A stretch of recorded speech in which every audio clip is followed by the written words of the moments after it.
Assalamualaikum warahmatullahi wabarakatuh.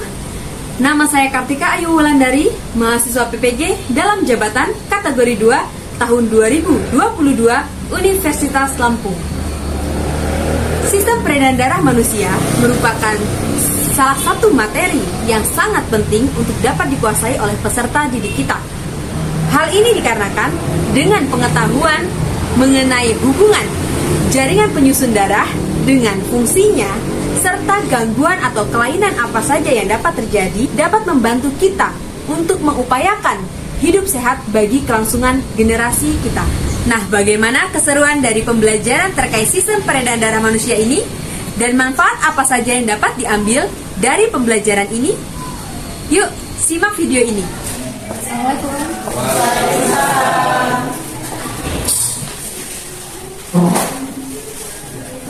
Duduk siap, Kak. Ucapan salam. Assalamualaikum warahmatullahi wabarakatuh. Waalaikumsalam warahmatullahi wabarakatuh. Selamat pagi menjelang siang anak semuanya. Pagi, Bu. Ya. Sepertinya banyak yang nggak masuk ya? Ya, Bu. Siapa aja yang nggak masuk hari ini? Anissa, Dimas. Imelda, Seri, Ipan, Tovan. Mana mereka? Ikut lomba ya? Iya, Bu. Tapi jangan mengurangi semangat kita ya. Walaupun teman-teman kita ikut lomba, mudah-mudahan mereka pulang membawa hasil. Oke, hasil yang baik. Baik, kalau gitu silakan ketua kelasnya dipimpin doanya untuk mengawali kegiatan kita hari ini. Berdoa. Dimulai. Selesai. Alhamdulillah. Gimana, sudah siap untuk belajar? Siap. Coba tengok kanan kirinya, senyumnya mana? Semangat ya, semangat. Karena hari ini kita akan mempelajari babak yang baru ya, terkait pembelajaran yang menarik dan sangat erat dengan kehidupan kalian sehari-hari. Jadi tidak kalah pentingnya dengan materi yang lalu. Sebelum kita mulai, seperti biasa, Ibu akan mengajak kalian untuk menonton video ini.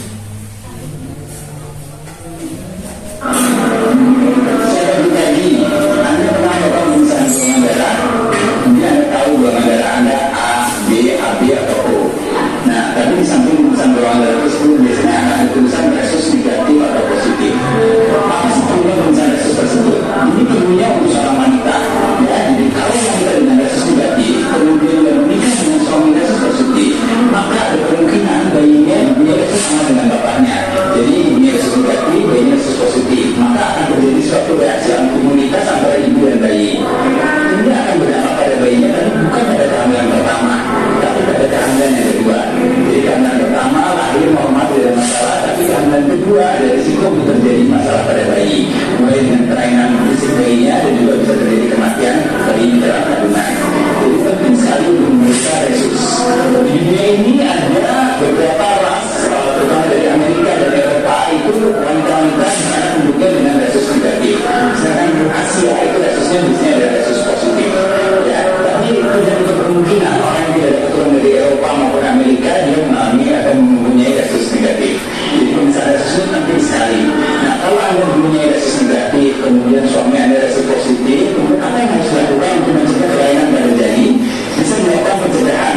Bisa kita berikan suntikan anti-resus ini pada kehamilan 7 bulan atau 28 minggu. Berikan suntikan dan juga pada saat bayi dilahirkan. Jadi berikan lagi pemberian anti-resus. Jadi ini bisa dicegah dengan baik. Jadi untuk Anda yang mengalami resus negatif, sebaiknya lakukan pemeriksaan dan bisa dilakukan pencegahan. Untuk Anda pria yang akan menikah atau bertanyakan apakah istri Anda atau calon istri Anda resusnya negatif atau positif. Karena ini penting sekali upaya yang harus dilakukan pada saat istri Anda hamil anak pertama maupun di anak kedua. Saya dapat kuliah ini, senang satu kali. Oke, apa yang kalian peroleh dari video ini? Siapa yang sudah pernah melakukan tes golongan darah? Golongan darahnya apa? Golongan darahnya B. Tapi untuk tesisnya lupa. Tesisnya lupa. Om? Belum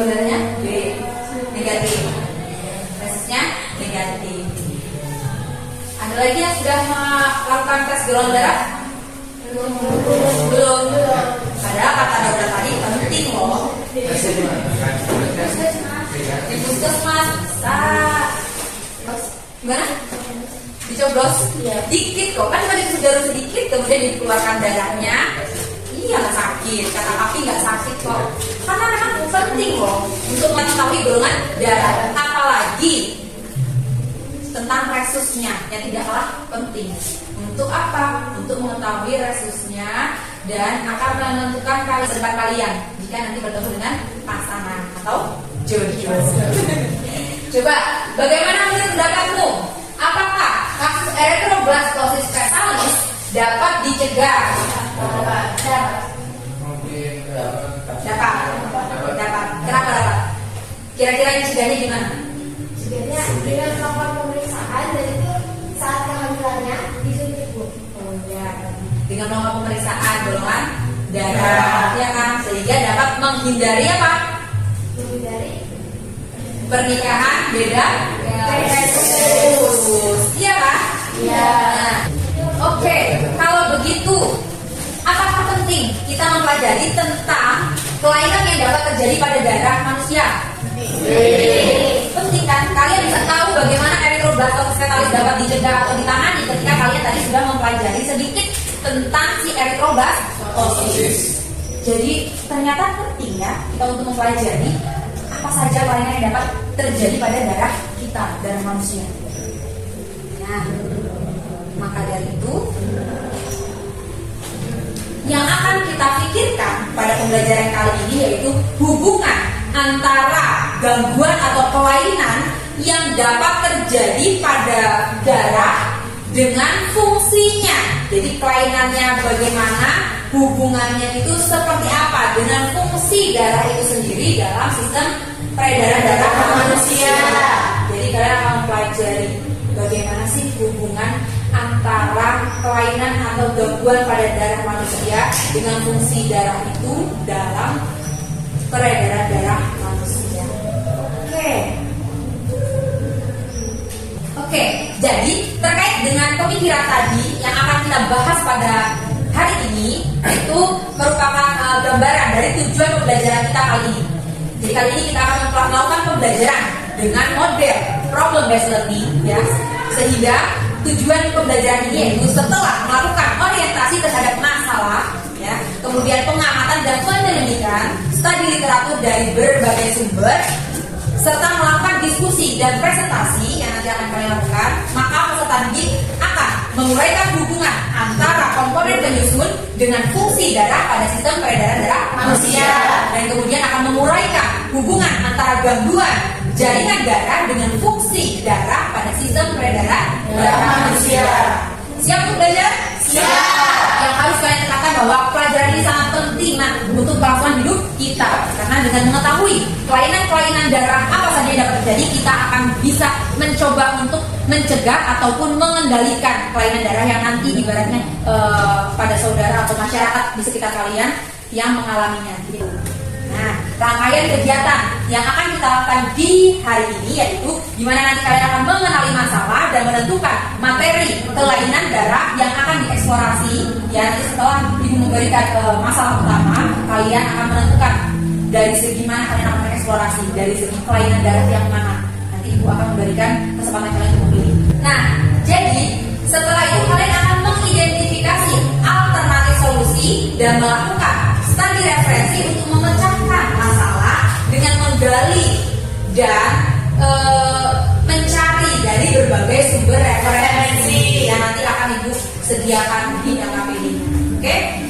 Setelah itu masing-masing kelompok akan berdiskusi dan menganalisis hasil dari eksplorasinya yang kemudian akan dituangkan ke dalam lembar karton, nanti akan sebagai media presentasi di depan, dan setelah itu kalian mempresentasikan dan akan ditanggapi bersama dengan kelompok lain dan bersama ini.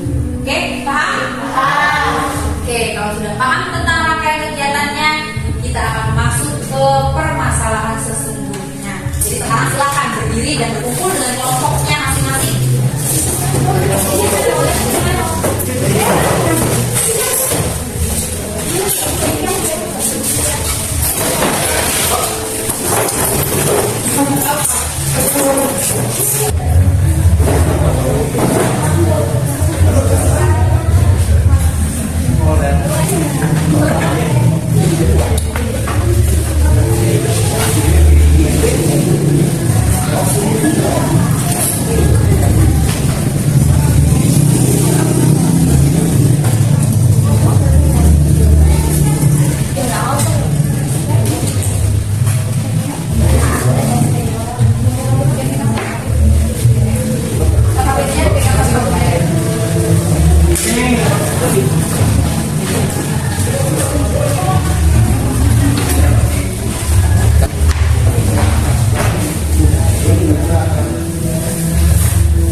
video berikut ini. Hai sahabat sehat, mungkin penyakit hemofilia masih terdengar asing untuk kita.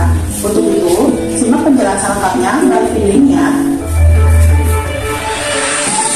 Hemofilia adalah penyakit yang diakibatkan kekurangan faktor pembekuan darah. Perdarahan merupakan salah satu gejala dan tanda klinis khas yang sering dijumpai pada kasus hemofilia. Perdarahan dapat timbul secara spontan atau akibat trauma. Perdarahan ini dapat terjadi pada berbagai organ tubuh seperti sendi, otak, retroperitoneal, dan retroperitoneal, dan lainnya. Dokter akan menegakkan diagnosis berdasarkan anamnesis, pemeriksaan fisik, dan pemeriksaan sosial. Dokter juga akan menanyakan beberapa hal seperti ada atau tidaknya riwayat keluarga dengan hemofilia, perdarahan berulang, serta perdarahan terus-menerus pasca trauma. Dokter juga akan memeriksa untuk menemukan ada atau tidaknya tanda-tanda seperti hematosis dan anemia. Uji hemostasis seperti pemeriksaan masuk pembekuan, APTP, abnormalitas uji tromboplastik, massa perdarahan, dan massa troponin juga akan dilakukan. Beberapa komplikasi akibat pengobatan hemofilia yang dapat terjadi yaitu terbentuknya antibodi terhadap faktor 8 dan 9 sehingga menyebabkan terapi tidak efektif, penularan penyakit melalui produk darah, reaksi alergi akibat terapi pengganti faktor pembekuan darah. Demikian penjelasan seputar hemofilia. Terima kasih sudah menonton video ini. Jangan lupa untuk like, share, dan subscribe channel Bodok Indonesia. Salam Bodok dan ikut muda. Sampai jumpa. Nah, dari video ini tadi siapa yang mau memberikan pendapat? Jadi bagaimana sih pendapat kamu terhadap hemofilia yang ada pada video ini? Kenapa hemofilia itu bisa muncul atau bisa diderita oleh seseorang? Kenapa? Karena mutasi genetik. Karena adanya mutasi genetik. Jadi kira-kira apa sih yang terjadi terhadap orang yang mengalami hemofilia? Pembekuan darah. Pembekuan darahnya kenapa? Karena tidak cukup protein. Tidak cukup Protein. protein apa? Seperti darah itu. Protein apa? Masih bingung? Sebenarnya dalam pembekuan darah. Masih bingung? Iya. Tapi sebelum makin bingung tentang hemofilia, kira-kira apakah hanya hemofilia saja kelainan yang dapat terjadi pada darah? Enggak. Kira-kira ada apa lagi kelainan yang dapat terjadi pada darah manusia? Apa? Thalassemia. Kemudian tadi di awal ada erythroblastosis, ada talis, kemudian anemia aplastik. Oke, kita akan coba untuk menuliskan kelainan darah yang kalian sebutkan. Tadi yang pertama apa? Tadi pertama ada hemofilia. Kemudian yang kedua kemudian yang ketiga anemia aplastik. Kemudian erythroblastosis fetalis. Nah, ini yang sudah kalian sebutkan tadi. Berhubung kita sekarang ada 3 kelompok, maka itu akan menggolongkannya menjadi 3. Oke? Siap? Nah, berarti kelompok 1 ada hemofilia. Kelompok 1 ada hemofilia. Kelompok 1 mulai dari sini ya. Kemudian ini kelompok 2 berarti thalassemia. Nah, untuk yang ketiga dan keempat ini, yang erythroblastosis ini sudah kita bahas tadi di bagian apa? Sepsi, ya kan? Jadi rasa kalian tadi sudah mengetahuinya dari video apa sepsi. Jadi yang kelompok 3 itu anemia aplastik. Paham? Oke, jadi silakan kalian diskusikan. Dan ini jangan lupa dituliskan ya di judul pekerjaan kalian nanti. Jadi jenis kelainannya, nama jenis kelainannya itu disesuaikan dengan kelompok masing-masing. Tadi kelompok 1 apa? Hemofilia. Kelompok 2 thalassemia. Dan kelompok 3 anemia aplastik. Oke, anemia aplastik. Silakan berdiskusi dengan kelompoknya. Kalian bisa mengidentifikasi alternatif solusi dari berbagai alternatif ya. Jadi bisa kalian buka sumber-sumber belajar yang sudah ibu berikan ya. Ada video-video YouTube, linknya sudah tersedia, barcode-nya juga sudah bisa kalian scan langsung. Kemudian sumber-sumber artikel juga bisa kalian akses melalui link yang tersedia. silahkan bekerja dalam kelompoknya. Dan jangan lupa bagi tugas dengan jelas di kelompoknya sehingga nanti hasilnya maksimal dan tepat waktu. Oke?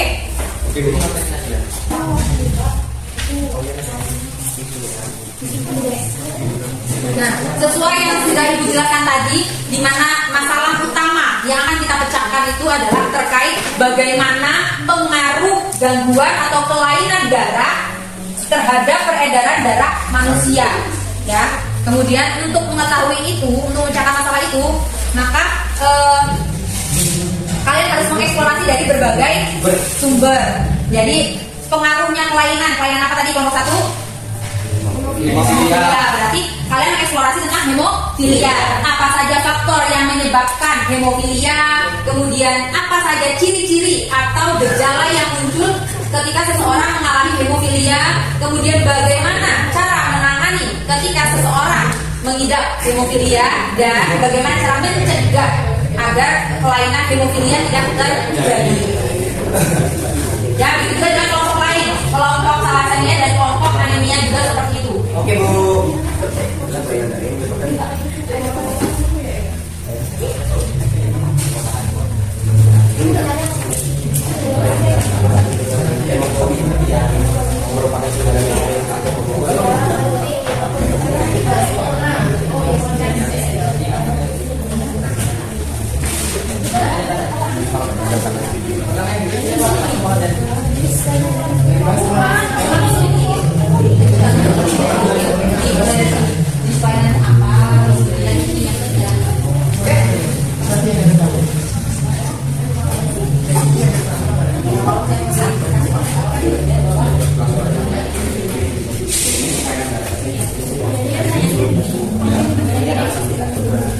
Jika ada yang ingin ditanyakan terkait eksplorasi masalahnya, boleh silakan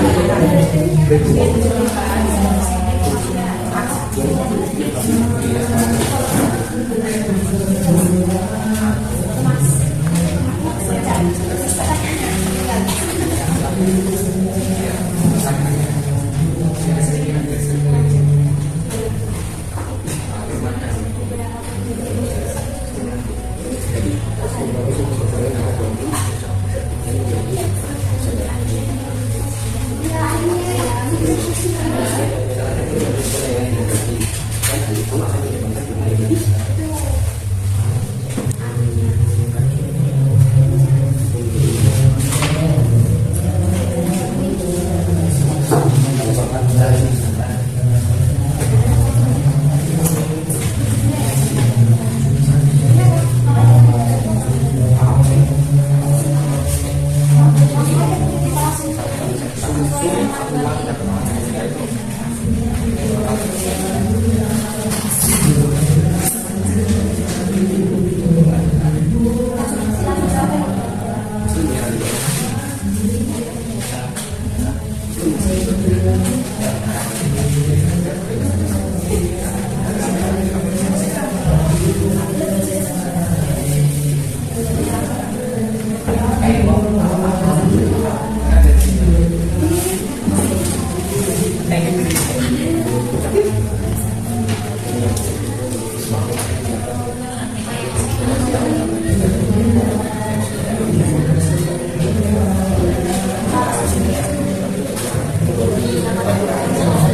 Nah, di sini sudah Ibu siapkan tempat untuk kalian menempelkan hasil kerja kalian nanti.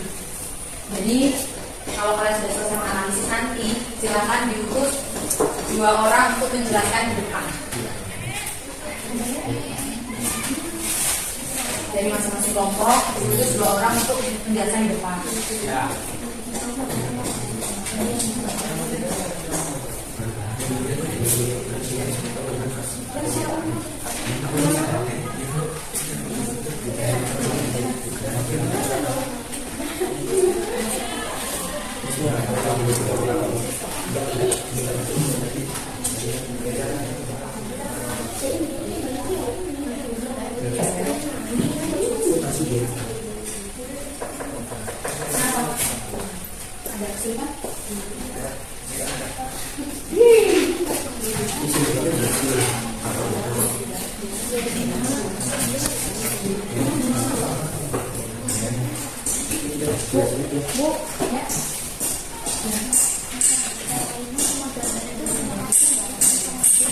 Kelainan sama gangguan.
Yang kita tahu ada faktor-faktor yang dapat menyebabkan kelainan pada cuman untuk apa yang terjadi ya kan, kenapa seseorang mengalami anemia apa yang terjadi dalam tubuhnya ada lagi faktor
Pengobatan dulu.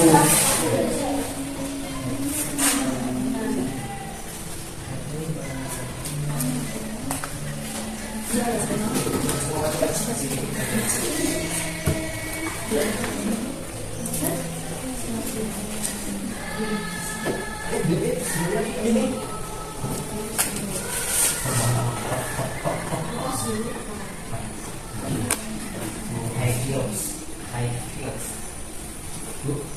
tanya ini hubungannya sama Profilaksis, hubungan antara profilaksis dengan orang yang mengalami hemofili. Ketika orang mengalami hemofili itu darahnya sukar membeku, ketika terjadi luka, ya kan?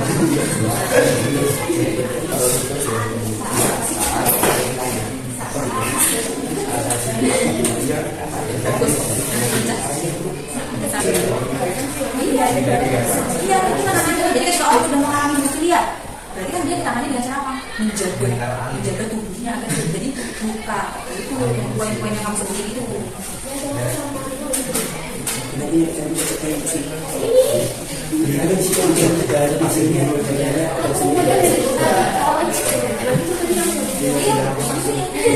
Sama juga masalahnya.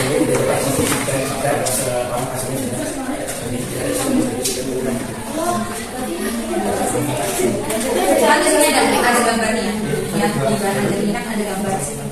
Kita kasih gambarnya satu terkait silakan beda terhadap si jantan dan wanita, pria dan wanita yang kemungkinan misalkan nih bagian ini normal kemudian ketika si wanita misalkan senia minor, kemudian si laki-lakinya sehat, otomatis dia akan menggunakan laki-laki 50%, normal 50%. Oh, dia juga bisa membawa sifat. Kemudian yang begini, ketika keduanya itu mengalami thalassemia setengah, jadi dia akan menghasilkan anak yang bisa mayor, dan juga yang sehat. Jadi 20% itu thalassemia seluruhan, kemudian yang 50% itu thalassemia separuh ini, thalassemia paut, yang ini healthy sehat. Bagaimana cara mencegahnya? Memang dia tidak bisa dicegah secara langsung, misalkan dari mau terkena thalassemia. Bagaimana caranya bisa langsung masuk?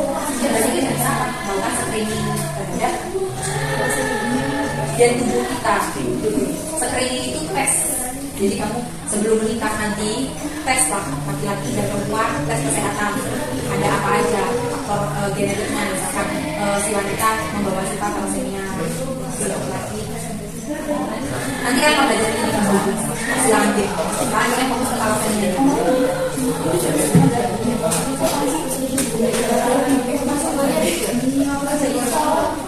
Yang kalian analisis ini berasa melihat screening tes.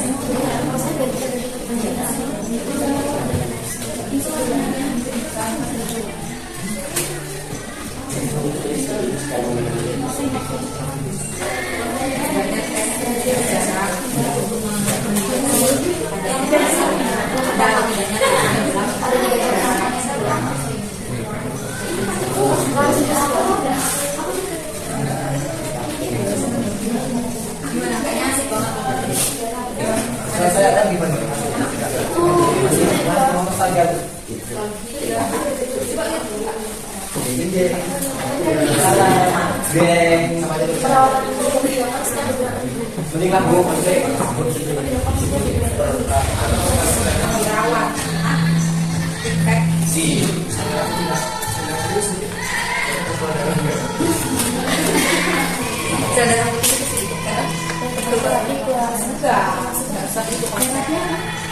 Tapi kalau memang dari kalian terlalu banyak sel darah putih itu pun berbahaya. Kenapa? Enggak seperti itu. Ada yang namanya leukemia, nanti kita bahas. Ada yang namanya leukemia ketika kanker darah. Jadi ketika si sel darah putih itu bukannya melawan penyakit atau zat asing yang harus dilawan, tapi dia juga bisa melawan sel-sel tubuh kita juga. Kayak senjata makan. Pokoknya menarik. Pembelajaran tentang sistem peredaran darah ini sangat menarik. Ya, silakan lagi kalau ada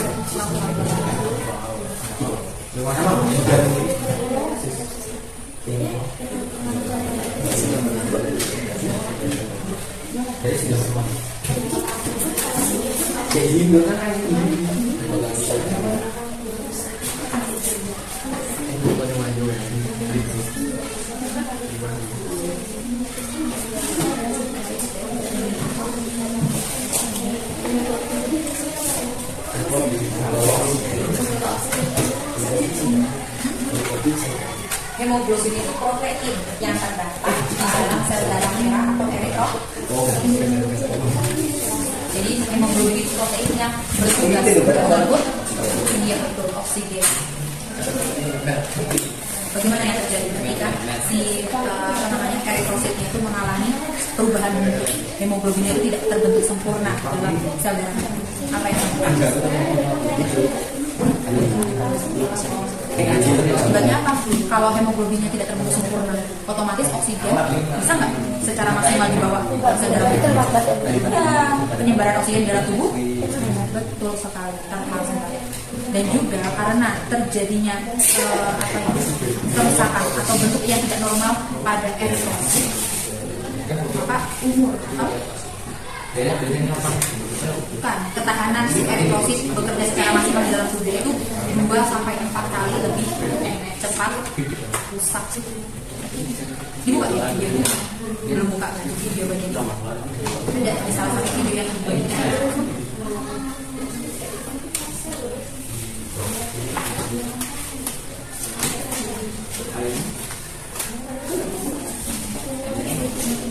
Buka tuh.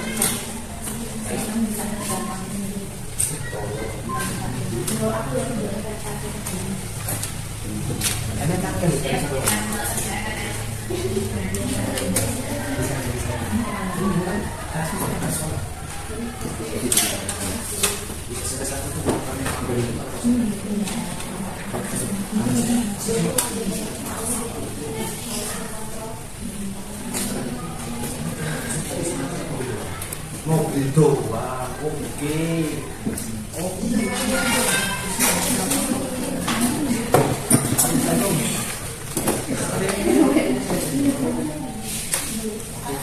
Ada kepala oke, bawang budaya buat rumah.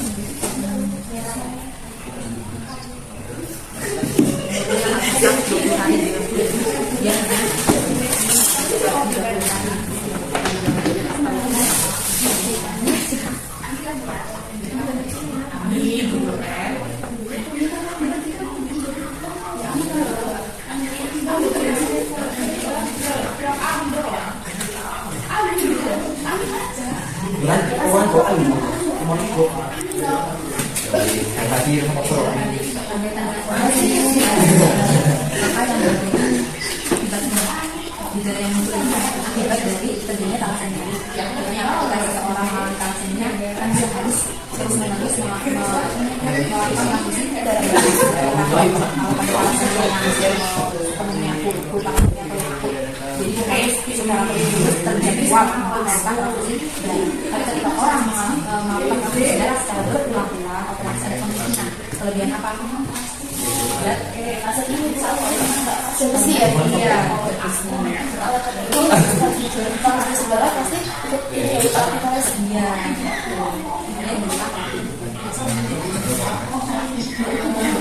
Di akhir pada permasalahan kalau dia tidak lagi maka kalian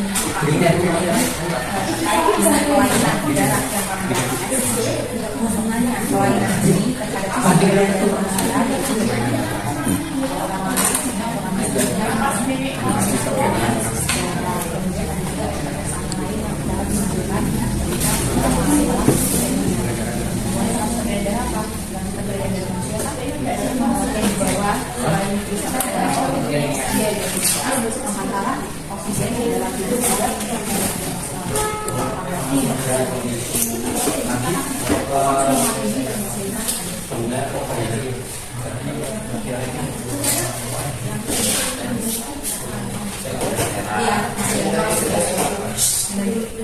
kalau sudah dimakan dulu sampai mana kemudian nanti kelihatan besar di akhir itu jadi dalam bahasa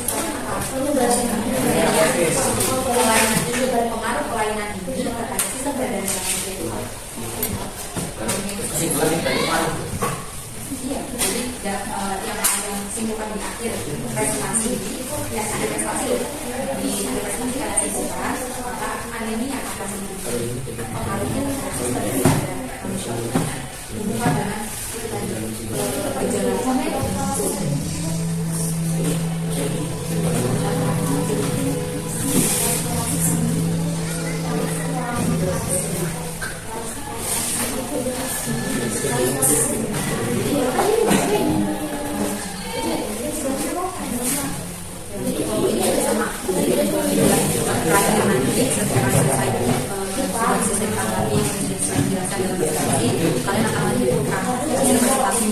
Jadi pengaruh si hemofilia yang kamu bahas ini terhadap sistem peredaran darah manusia itu seperti itu. Gimana cara penerapannya?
Jadi pengaruh kalau kemudian terhadap pengaruh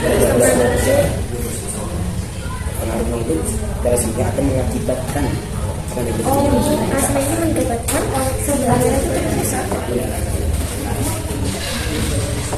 Ini juga berbeda dengan saya. Hemoglobinnya sebetulnya tidak. Nah, kalau ini tidak. Jadi penyebab oksigen itu sama aja hemoglobin tertentu tidak sempurna tertentu. Tapi masih baru sih tidak apa? Pada hemoglobin sempurna ini tidak menyebabkan sel darah mudah rusak dan terjadi mengalami perbaikan.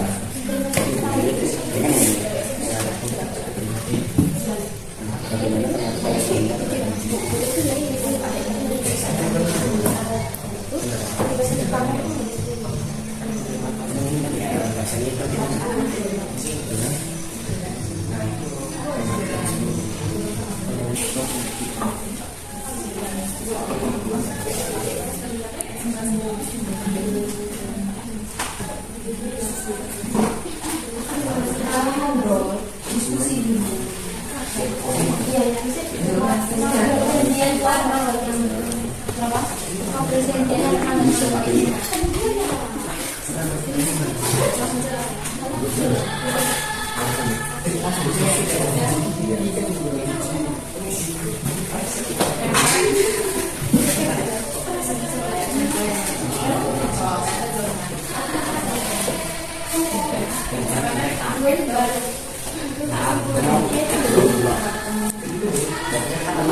ketika dalam sistem beredar manusia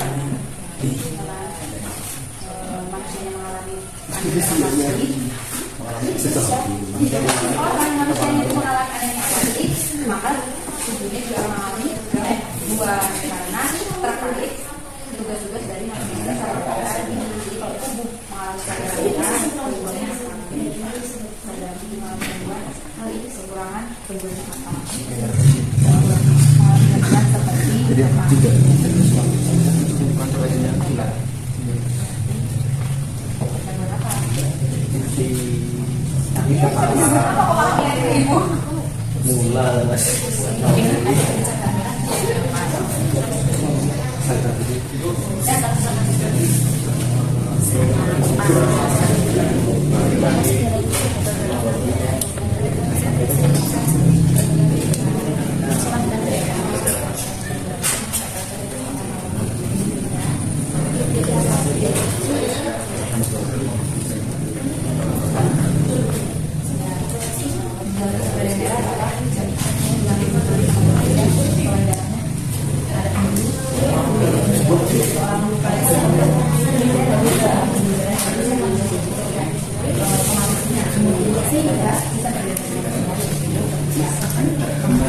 juga pembelajaran beda. Jadi kalau kesimpulan pembelajaran nanti disimpulkan nanti dari rambut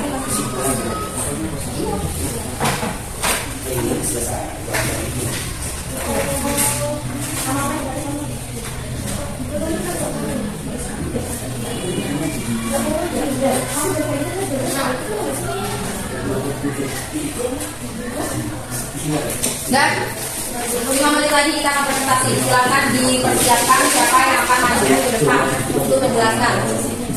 Yang sudah selesai, silakan tempel kertasnya di depan.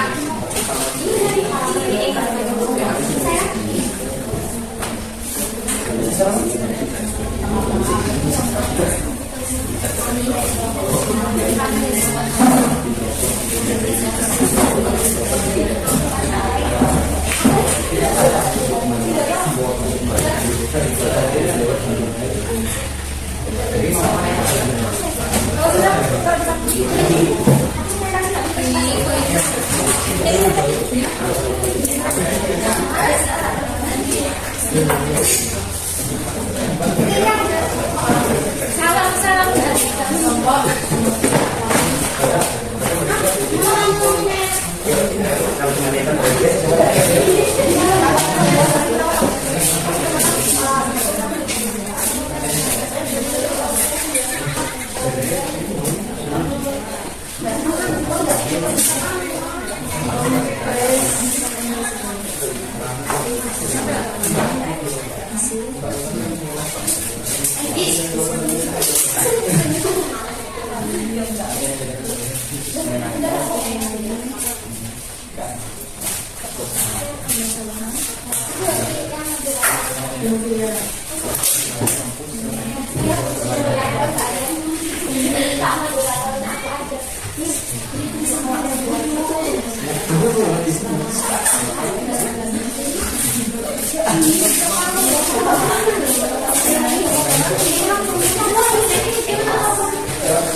Kelompok 1 yang maju siapa? Kelompok 2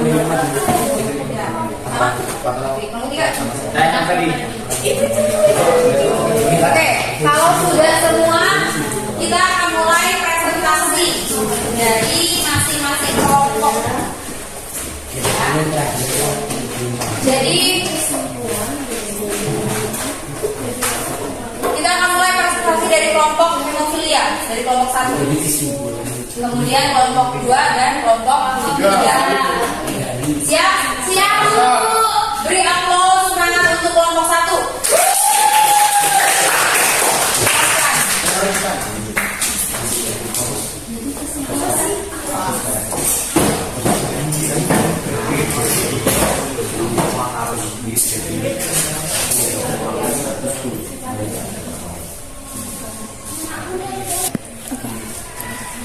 Assalamualaikum warahmatullahi wabarakatuh.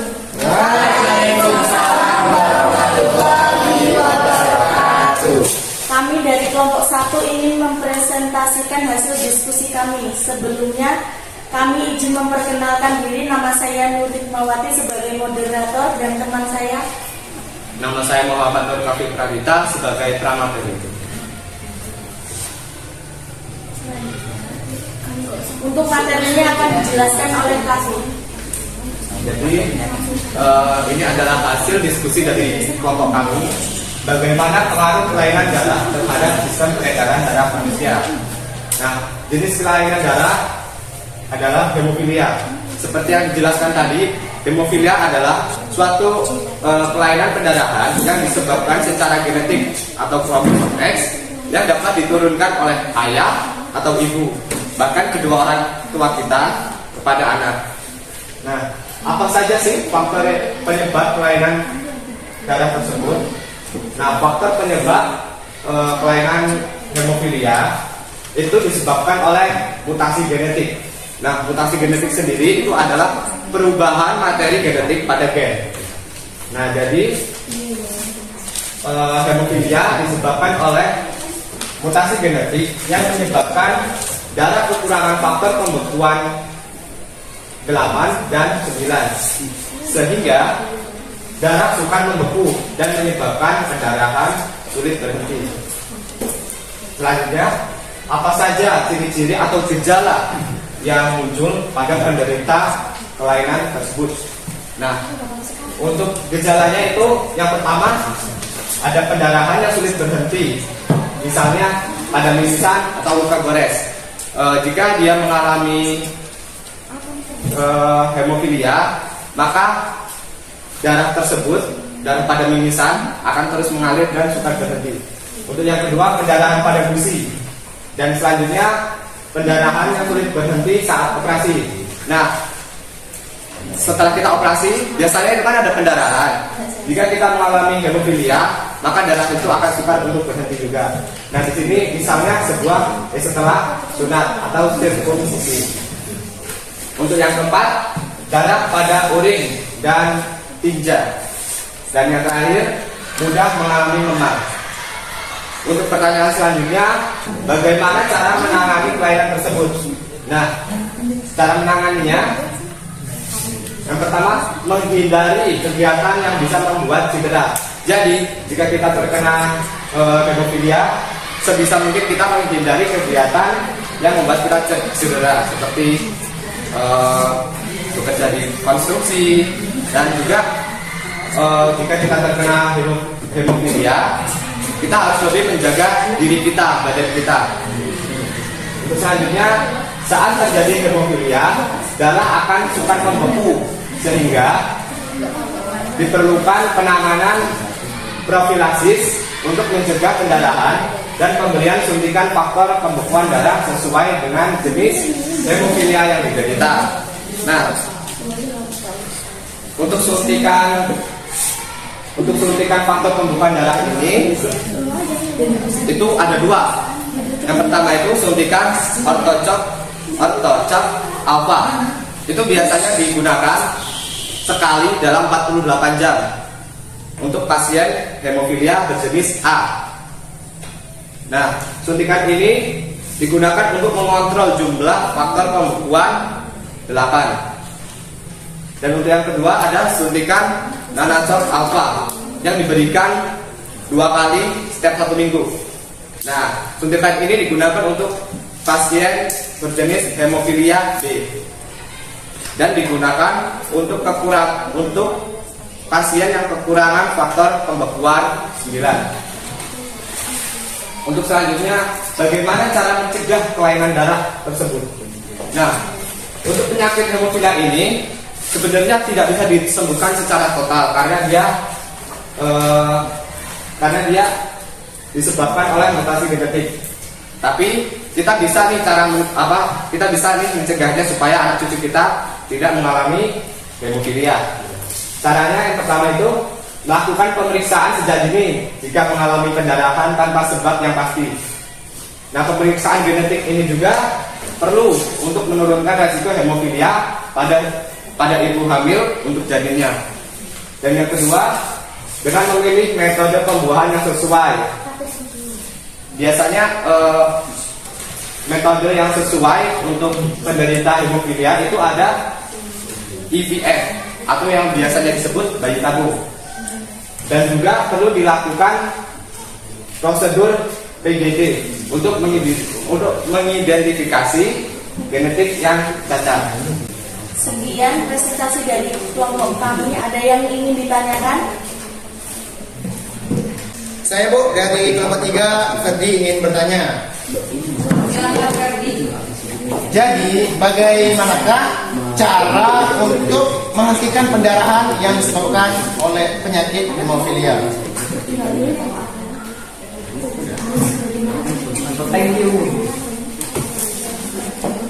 Terima kasih atas pertanyaannya. Kami akan mendiskusikannya. Dari kelompok lain ada yang ingin ditanyakan? Saya izin bertanya. Baik, kami dari kelompok 2 izin bertanya. Jadi pada umur berapa gejala hemofilia ini mulai muncul? Terima kasih untuk pertanyaannya. Dan untuk pertanyaan kelompok 3 akan dijawab oleh teman saya Kak. Oke, izin menjawab pertanyaan dari kelompok 3. Jadi cara menghentikan pendarahan pada saat hemofilia itu dengan cara melakukan penanganan profilaksis, yaitu sebuah suntikan faktor pembekuan darah. Nah, suntikan ini juga dilakukan sesuai dengan jenis hemofilia yang dideritanya. Jika si pasien menderita hemofilia A, maka digunakan suntikan Oxtocok alfa yang dilakukan 1 kali setiap 48 jam. Dan jika si pasien menderita hemofilia B, maka suntikan akan dilakukan setiap 2 kali dalam seminggu. Terima kasih. Oke, selanjutnya. Pertanyaan selanjutnya saya akan jawab.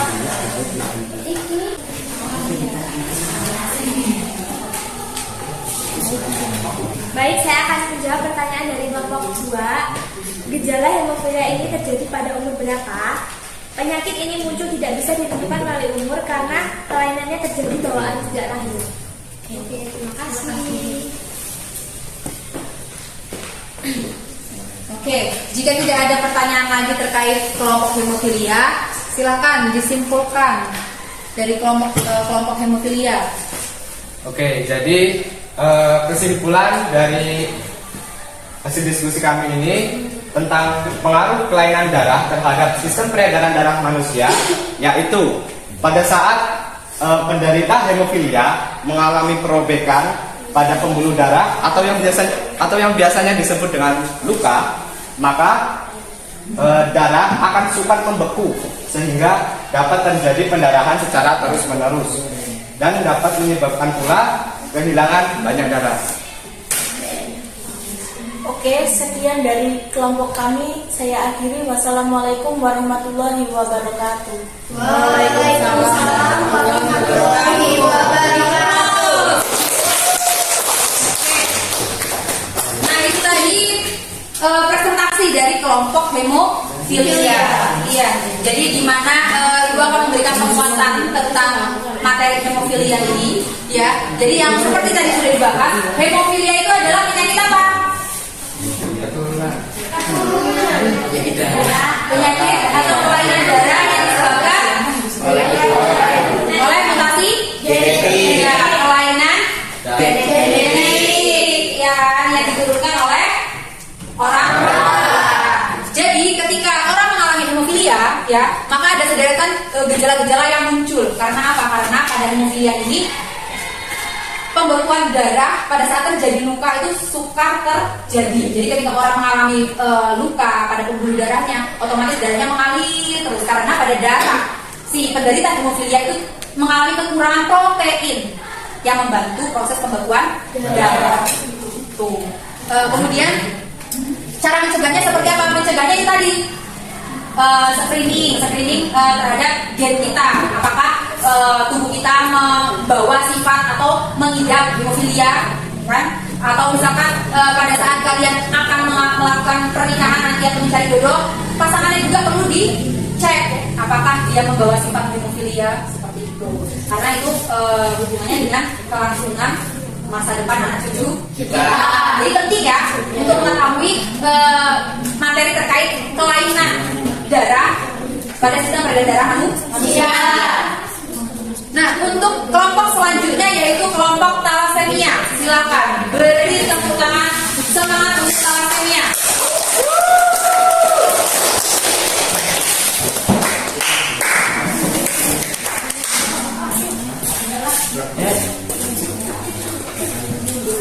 Assalamualaikum warahmatullahi wabarakatuh. Waalaikumsalam warahmatullahi wabarakatuh.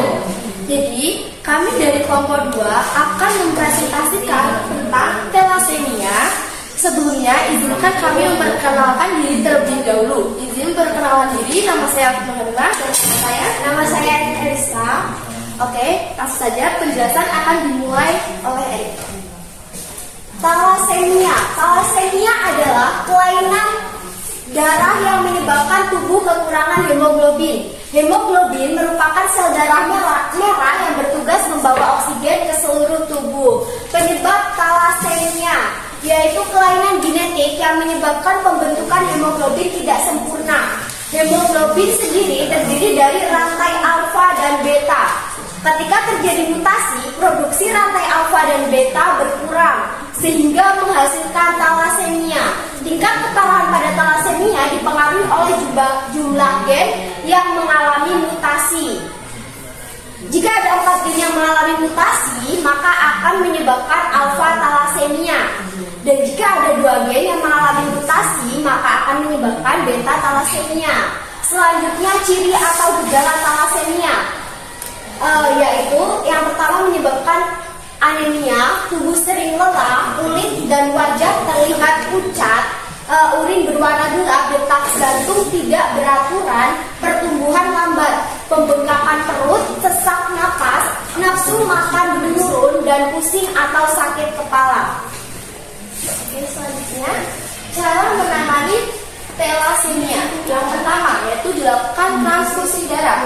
Perawatan ini dapat dilakukan setiap beberapa minggu.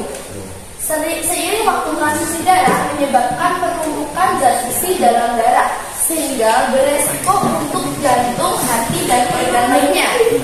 Yang kedua yaitu terapi kelasi. Ini adalah perawatan untuk menghilangkan kelebihan zat besi dari darah akibat transfusi. Terapi kelasi penting dilakukan mengingat sering melakukan transfusi beresiko menyebabkan komplikasi. Yang ketiga yaitu transplantasi sel induk. Perawatan ini lebih ditunjukkan untuk pengidap thalassemia berat. Selanjutnya cara mencegah thalassemia. Yang pertama, pasangan yang ingin merencanakan kehamilan perlu menjalani tes darah untuk melihat nilai hemoglobin dan melihat profil sel darah merah di dalam tubuh mereka. Yang kedua, melakukan screening atau tes thalassemia. Yang ketiga, konsultasi genetik, dan yang terakhir pemeriksaan prenatal. Baiklah, sekian presentasi dari kelompok kami. Apakah ada yang ingin menanggapi atau bertanya terkait presentasi yang sudah kami pakai? Saya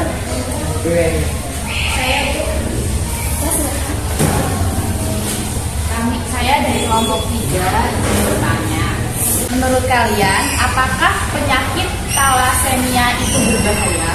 Terima kasih. Baik. Ada lagi? Oke, izin bertanya. Perkenalkan, nama saya Nurhikmawati dari kelompok 1. Apakah penderita thalassemia harus melakukan transfusi darah? Baik, terima kasih untuk kelompok 3 dan kelompok 1 atas pertanyaannya. Nah, kemudian izinkan kami untuk menjawabnya. Baik, izin menjawab pertanyaan dari kelompok 3. Menurut kelompok kami, apakah penyakit thalassemia sangat berbahaya? Jawabannya sangat berbahaya. Karena penyakit thalassemia akan menyebabkan sel darah merah mudah rusak dan penderita akan mengalami anemia. Untuk jawaban dari kelompok 1, untuk jawaban dari kelompok 1, nah kebutuhan transfusi darah itu tergantung dari jenis thalassemia-nya. Untuk thalassemia akut merupakan pembawa sifat thalassemia. Penderita memiliki satu gen normal dan satu gen bermutasi. Penderita mengalami anemia ringan yang ditandai dengan sel darah merah mengecil. Penderita ini hidup normal, tidak membutuhkan transfusi darah. Yang kedua, thalassemia intermediate. Kedua, gen mengalami mutasi, namun dapat memproduksi rantai beta globulin. Penderita mengalami anemia yang derajatnya tergantung mutasi gen yang terjadi, sehingga membutuhkan transfusi, namun tidak rutin. Disebut juga thalassemia minor. Yang ketiga, thalassemia mayor. Kedua gen mengalami mutasi sehingga tidak memproduksi rantai globulin. Penderita harus melakukan transfusi darah secara rutin. Baik, dengan begitu kami akan menyimpulkan hasil dari presentasi kelompok kami. Kesimpulannya yaitu ketika seseorang mengalami thalassemia, maka umur sel darah merah akan 2-4 kali lebih pendek daripada darah pada orang normal. Hal ini dikarenakan hemoglobin yang tidak terbentuk sempurna sehingga dapat menyebabkan penyebaran oksigen dalam tubuh akan terhambat dan mengakibatkan berbagai gangguan, misalnya anemia, sesak napas, tidak nafsu makan, dan lain-lain.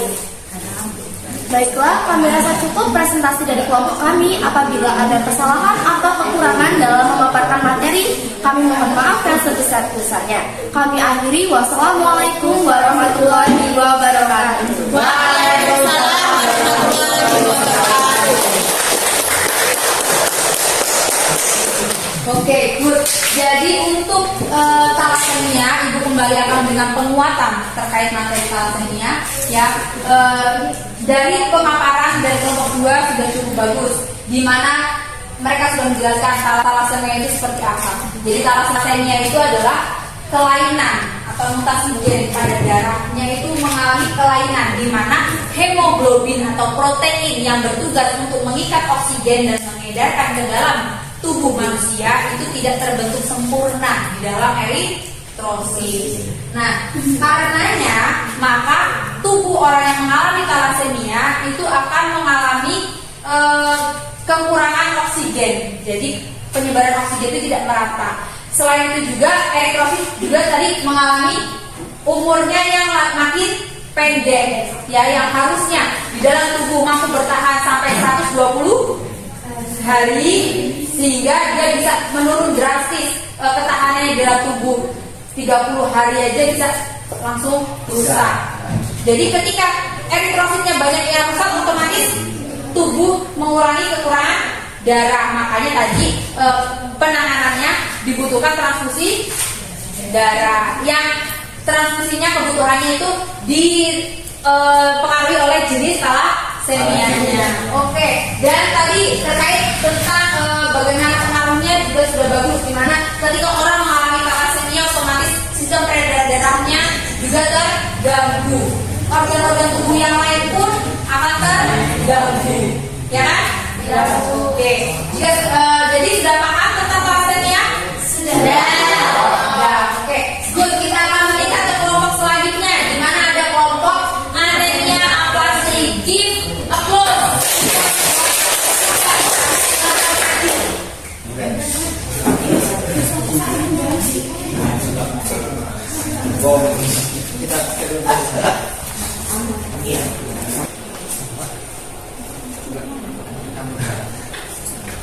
Assalamualaikum warahmatullahi wabarakatuh. Waalaikumsalam warahmatullahi wabarakatuh. Kami dari kelompok 3 akan menjelaskan hasil diskusi kami sebelumnya. Izin memperkenalkan diri, nama saya Dimas Rahmat Samudra dan teman saya. Nama saya Ferdi Satria. Dan kelompok kami akan menjelaskan tentang kelainan darah, yaitu anemia aplastik. Pengertian anemia aplastik. Anemia aplastik adalah salah satu jenis kelainan darah yang disebabkan oleh gangguan sumsum tulang untuk menghasilkan sel darah. Faktor penyebab anemia aplastik karena sumsum tulang belakang berhenti memproduksi sel darah merah yang berfungsi membawa oksigen ke seluruh tubuh. Bahkan anemia jenis ini mampu memberhentikan produksi sel darah putih dan trombosit. Faktor penyebabnya adalah pertanyaan 3. Apa saja ciri gejala yang muncul pada penderita kelainan anemia aplastik? Bagi penderita anemia aplastik yang kekurangan sel darah merah, gejalanya yaitu pusing, kelelahan berlebihan, sensitif terhadap suhu dingin, lemas, wajah pucat, mudah marah, sesak nafas, detak jantung lebih cepat. Yang kedua, bagi penderita yang mengurangi sel darah putih, lebih sensitif terhadap imunitas dan infeksi. Dan bagi penderita yang kekurangan trombosit atau keping darah, yaitu gejalanya penderitanya mudah terkena luka pendarahan, mimisan, gusi berdarah, muncul ruang kecil pada kulit dan memar tanpa alasan yang jelas. Selanjutnya dijelaskan oleh Ferdi. Baik, pertanyaan selanjutnya, bagaimana cara menangani kelainan tersebut? Jadi jawabannya adalah, cara menanganinya adalah jika anemia aplastik terbilang ringan, maka penderita bisa menjauhkan dari paparan radiasi dan bahan-bahan kimia beracun. Mereka juga tidak memerlukan pengobatan intensif. Pada kasus anemia aplastik akut, pengobatan yang bisa dilakukan adalah transfusi darah. Jika kondisi semakin parah, pasien berusia di bawah 40 tahun dapat melakukan transfusi sumsum tulang belakang. Transplantasi. Selanjutnya, bagaimana cara mencegah kelainan darah tersebut? Jadi caranya adalah menghindari paparan radiasi, paparan racun, dan tidak meminum obat tanpa resep dokter. Selanjutnya, ini pengobatan pada anemia aplastik. Yang pertama, transfusi darah. Jadi transfusi darah tidak dapat menyembuhkan penyakit anemia aplastik, tetapi dapat meringankan gejala anemia. Yang kedua, transplantasi sel induk. Jadi transplantasi sel induk ini bertujuan untuk menyusun kembali tulang sumsum dengan sel induk dari si donor. Yang ketiga, obat penangkal sistem kekebalan tubuh atau imunosupresan.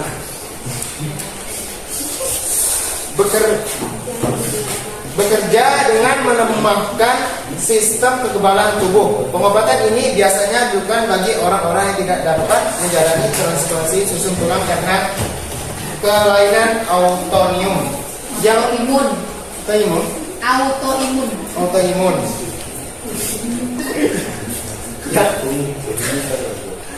Dan tadi kita nggak serius dulu. Bukannya Dimas.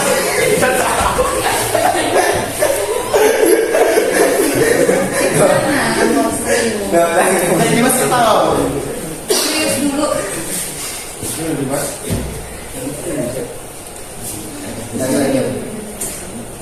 Ulang dari mana? Dari halaman 4. Stimulan sumsum tulang. Yang keempat, stimulan sumsum tulang. Obat-obatan tentu seperti Sergalstim, Filgrastim, dan Filgrastim serta Epoetin alpha juga dapat digunakan untuk merangsang sumsum tulang memproduksi sel-sel baru. Yang kelima, antibiotik dan antivirus. Anemia aplastik dapat melemahkan sistem kekebalan tubuh akibat jumlah sel darah putih yang menjadi lebih sedikit. Hal ini membuat penderita anemia aplastik akan tetap mengalami infeksi. Untuk menjaga infeksi, dokter dapat memberikan antibiotik maupun antivirus tergantung penyebab infeksinya. Oke, sekian presentasi dari kelompok kami. Silakan yang ingin bertanya atau yang ingin menanggapi hasil diskusi dari kelompok kami. Silakan. Saya izin bertanya. Silakan. Sebelumnya izin perkenalkan diri, nama saya Fitrullah Hanimah dari kelompok 2. Mengapa pada anemia aplastik penderita mudah mengalami pendarahan? Oke, izin menjawab pertanyaan dari Wafik Nur Hanimah dari kelompok 2. Mengapa pada anemia aplastik penderita mudah mengalami pendarahan? Anemia aplastik adalah suatu kondisi yang terjadi ketika tubuh berhenti memproduksi cukup sel darah baru. Kondisi ini membuat tubuh lelah dan lebih rentan terhadap infeksi dan pendarahan yang tidak terkontrol. Ya kenapa? Karena kekurangan trombosit atau keping darah. Oke, nanti itu penjelasan dari pertanyaan Anda. Apakah Anda sudah puas atau belum? Oke, terima kasih atas jawabannya. Tapi mohon maaf, saya belum merasa puas dengan jawaban kalian. Masih belum paham Ya, belum paham. hubungannya di mana? Ya. Ya, oke, karena Wafik belum paham hubungannya antara pendarahan dengan si anemia aplastik dari jawaban Dimas, siapa yang mau menambahkan? Saya Bu izin menambahkan. Oke, silakan Kafi. Jadi karena anemia aplastik, maka tubuh kita berhenti memproduksi sel darah baru yang cukup, sehingga trombosit yang berfungsi sebagai pembeku darah akan menipis atau disebut dengan kurang cukup. Oleh karena itu dapat terjadi pendarahan. Sekian. Oke, terima kasih kepada Kafi. Bagaimana Wafik? Sudah cukup. Oke, nanti Ibu berikan penguatan. Sebelumnya silakan disimpulkan kepada kelompok 3.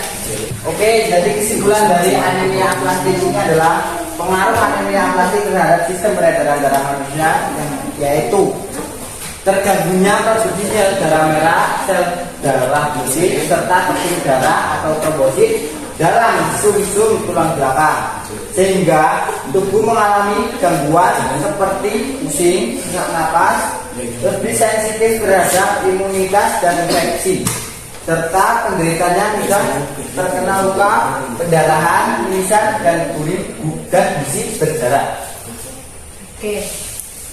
Oke, sekian dari presentasi dari kelompok kami. Kami akhiri. Wabillahi taufiq wal hidayah. Wassalamualaikum warahmatullahi wabarakatuh.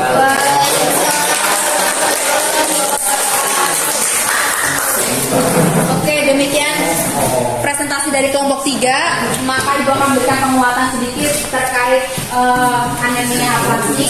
Ya, tadi gangguan pada anemia aplastik ini terjadi pada sumsum tulang belakang yang mengalami gangguan dalam memproduksi sel darah. Ada sel darah merah, eritrosit. Yang kedua ada sel darah putih atau leukosit. Kemudian ada keping darah atau trombosit. Ibu menyempurnakan lagi pertanyaan Wafik tadi. Jadi Wafik tadi bertanya hubungan kenapa ketika orang mengalami anemia aplastik juga dapat memicu terjadinya pendarahan. Itu karena pada saat orang mengalami anemia aplastik dan yang mengalami pengurangan trombositnya, maka otomatis akan sering mengalami pendarahan karena trombositnya kurang. Sedangkan tadi fungsi trombosit apa? Pembekuan darah. Membantu pembekuan darah. Jadi ketika pembuluh darah, contohnya ketika kalian jatuh kemudian luka, itu kan yang sobek apanya? Pembuluh darahnya. Nah, itu peran trombosit lah, si keping darah itulah yang akan membekukan darah sebelum luka itu mengedung. Iya, nanti bagaimana sih Bu proses penutupan luka atau penyembuhan luka? Nah, itu nanti akan kita bahas di pertemuan selanjutnya. Pasti akan lebih seru lagi kan? Oke, jadi terkait materi kelainan darah yang telah dipresentasikan kelompok 1, 2 dan 3 Ibu anggap selesai. Tepuk tangan, hebat.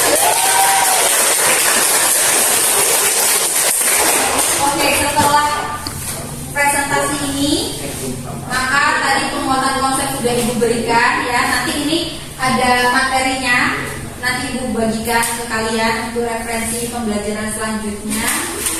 Oke, sebelum merujuk ke kesimpulan, Ibu akan memberikan umpan balik seperti biasa untuk mengukur ketercapaian kalian dalam pembelajaran kali ini. Oke, Ibu akan memberikan pertanyaan umpan baliknya, yaitu bagaimana sih cara pencegahan talasemia? Coba, Kaki. Izin menjawab. Jadi untuk talasemia, cara pencegahannya itu yang pertama, jika ada pasangan yang ingin menikah, maka mereka itu harus menjalani tes terlebih dahulu untuk melihat nilai hemoglobinnya dan nilai sel darah merah di dalam tubuh mereka. Dan untuk selanjutnya dilakukan screening pada diri mereka. Dan untuk yang ketiga, melakukan konsultasi genetik. Dan untuk yang terakhir adalah pemeriksaan prenatal pada ibu hamil. Oke, good. Pertanyaan kedua, kira-kira bagaimana cara membantu penderita hemofilia agar dapat mengatasi luka yang terjadi pada tubuhnya? Karena kan pada hemofilia tadi kan sudah dijelaskan sulit untuk melakukan pembekuan darah. Kira-kira apa yang dapat dilakukan ketika seseorang yang mengalami hemofilia terjadi luka? Membantu pembekuan darahnya seperti apa? Silakan yang bisa jawab. Coba Riko. Dengan cara memberikan suntikan faktor pembeku darah untuk membekukan lukanya. Jadi untuk membantu pembekuan darah luka. Good, jawaban Riko. Oke, ya. Setelah melakukan umpan balik, sekarang siapa yang bisa menyimpulkan kegiatan pembelajaran kita hari ini? Apa saja yang sudah kalian dapat selama pembelajaran ini? Coba Wafik, simpulkan pembelajaran hari ini. Jadi kesimpulan pembelajaran kita pada hari ini yaitu kita sudah mempelajari tentang kelainan darah, yaitu yang pertama ada hemofilia, ada talasemia dan anemia aplastik terhadap sistem peredaran darah manusia. Pada kelainan hemofilia menyebabkan darah sukar membeku saat terjadi luka, sedangkan pada talasemia menyebabkan anemia dikarenakan eritrosit cepat mengalami kerusakan serta penyebaran oksigen tidak maksimal dikarenakan pembentukan hemoglobin tidak sempurna. Kemudian pada anemia aplastik terjadi kegagalan sumsum tulang belakang dalam menghasilkan sel darah yang mengakibatkan berbagai gangguan organ tubuh. Oke, good. Ya, itu tadi terkait umpan balik, kalian sudah bisa menjawabnya, kemudian kalian sudah mampu menyimpulkan pembelajaran kita hari ini. Ibu anggap tujuan pembelajaran hari ini sudah tercapai. Oke, aplaus untuk kita semua. Sedikit penilaian Ibu terkait kelompok yang hari ini berpartisipasi ya. Sebelum kita menutup pembelajaran, Ibu akan memberikan penilaian. Kelompok 2 sudah sangat bagus sekali untuk berdiskusi dan memaparkan di depan ya, kontennya lengkap. Dan untuk kelompok 1 juga sudah baik menurut Ibu dalam melakukan analisis. Tetapi semangatnya perlu ditingkatkan lagi karena masih kurang. Ya, karena masih sering kurang semangat. Dan untuk kelompok 3 ini kelompok paling usul ya. Dari pembelajarannya, diskusinya banyak mainnya. Kemudian pas presentasi ya banyak ketawanya, ngelawaknya. Ya kan, banyak meleset-melesetin materi. Gak boleh seperti itu. Untuk selanjutnya kalian harus lebih fokus lagi dalam berdiskusi dan memecahkan masalah agar hasilnya lebih maksimal. Oke, jadi kita beri reward dulu untuk kelompok terbaik, kelompok 2. Dan untuk kelompok ketiga, Ibu akan memberikan hukuman untuk kali ini nanti setelah pembelajaran selesai. Kelompok 3 tidak, silakan bereskan bangkunya. Dan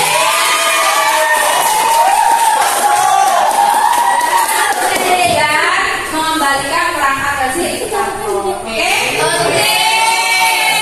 Beri semangat untuk kelompok 3. Silakan refleksikan kegiatan hari ini. Apakah kalian senang dengan pembelajaran hari ini? Senang banget, Bu. Oke, apakah kalian sudah paham atau merasa mudah dengan pembelajaran hari ini? Sudah. Udah? Masih? Belum. Memang karena pada pembelajaran kali ini kalian selalu dilatih untuk memecahkan masalah secara kemampuan analisis. Jadi kemampuan berpikir kalian memang dilatih untuk terus berkembang. Ya.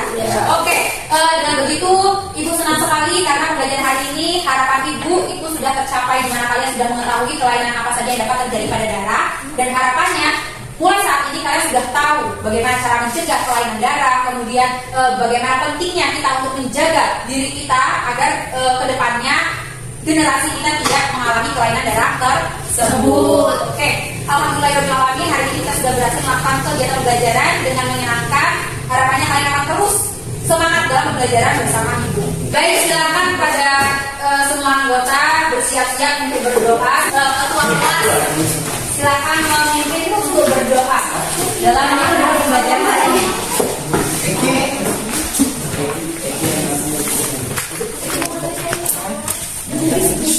Duduk siap, ya.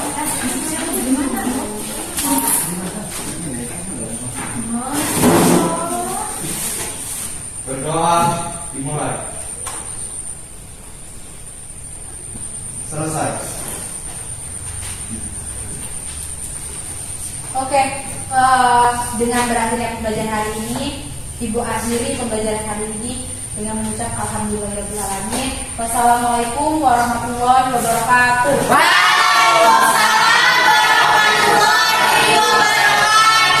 Jangan lupa tetap semangat untuk pembelajaran selanjutnya.